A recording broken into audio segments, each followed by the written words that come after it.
Hello, my name is Rob Spanke. I'm an SAP technical consultant, and today I want to show you how to create a webdynpro component at design time, and also I want to show you the same functionality at runtime, where we see two buttons in the screen.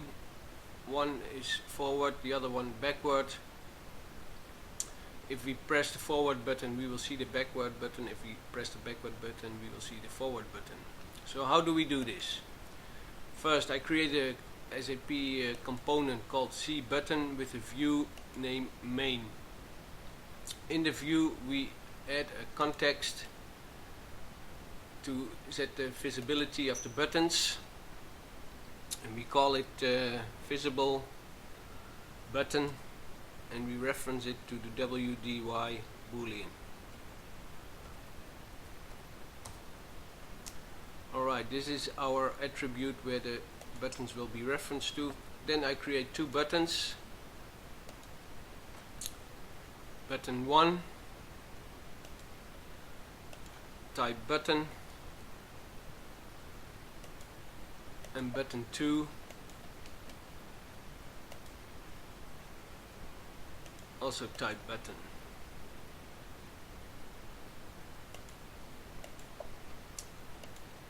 Now button 1, I give the text value next with the design next. Button 2, I give the text value back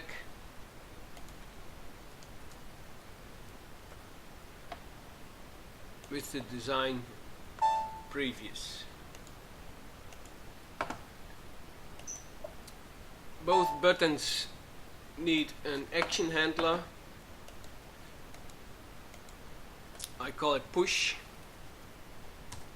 We will not use this action handler because every time a button is pushed, we use the modify init hook method to give the value to set the value to the value we want. Okay, both buttons are created now, and action push is created, but it's empty. Here we see push. Okay, how do we handle the value for our attribute? That's the modify view. First we ask what is the value, read attribute, and we use the wizard, and SAP is giving us this code. The value of the attribute will be placed in the parameter LV visible button. We say if this button has the value X,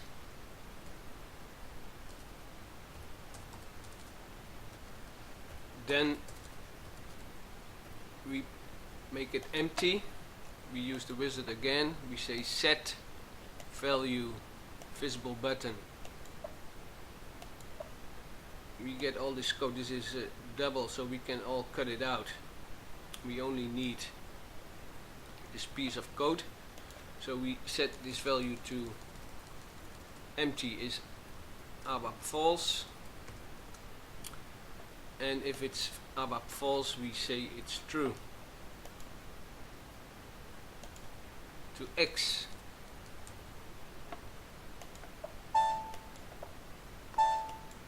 generate, we test our component, test,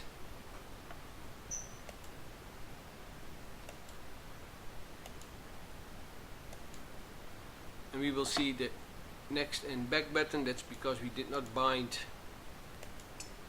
the visibility yet. So button 1 visibility is bound to visible, and button 2 is also bound to same attribute visible, only we use the invert attribute button.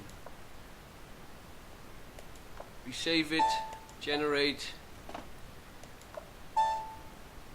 and we refresh our component, and we will see just the next button and the back button. Next, back. Alright, this is at design time. We can do the same at runtime. I clear up my component. We delete the context because we will make it at runtime. Also clear the action.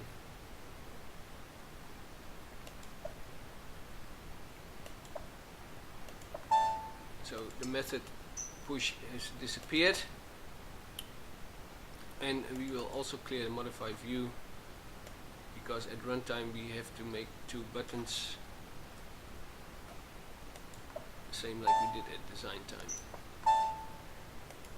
Okay, we refresh our component and nothing will be seen. So how do we start at runtime the declaration of our attribute? In the context we use the method webdynpro, and I already made the code in a text file. We copy this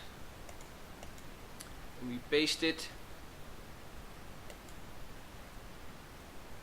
So what I did is I declared a parameter node info reference to the if wd context node info and an attribute.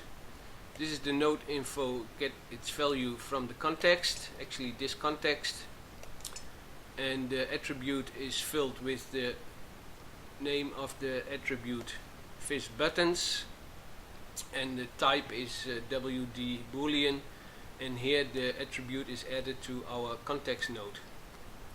Save this, generate. Now we use the hook method modify view for creating our two buttons. I also made the code already, and important is to see how the invert checkbox we checked at the design time is made at runtime. So I will explain the code. This is your container from the layout, the root UI element container. First we give that the value from using the view parameter. So the container now gets the value of the root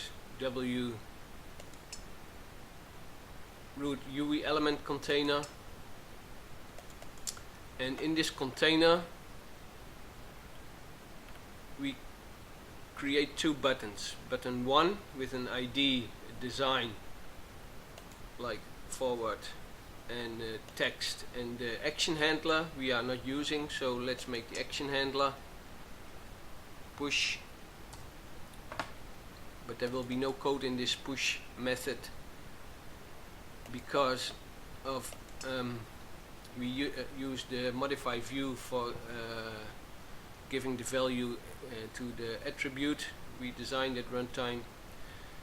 This is the binding of the attribute, and I use here the colon and not. That means that you check the invert button, the invert checkbox. Here the button is added to our webdynpro, and to the container we filled here in with the root UI element. Alright, that's button 1. Button 2 does not have the invert. Button 2 is not binded to the invert, so it's like the default value of the attribute from the context, and it's also added into our container. Now if we press our button, there has to be a change in value of the attribute. The attribute is filled every time we call this method by this text. This can also be added, deleted. It's called for the fish attribute value, which is made in the winit fish attribute, and once it's called, we know the value, and we say if the value is X, we set it on empty. If it's empty, we set it on X. Alright, we save our code, we generate our code, our webdynpro component, and we refresh the component. Here we see the next button. If we push it, we see the back button. If we push the back, we see the next button. Alright, that's it for today. Thank you very much.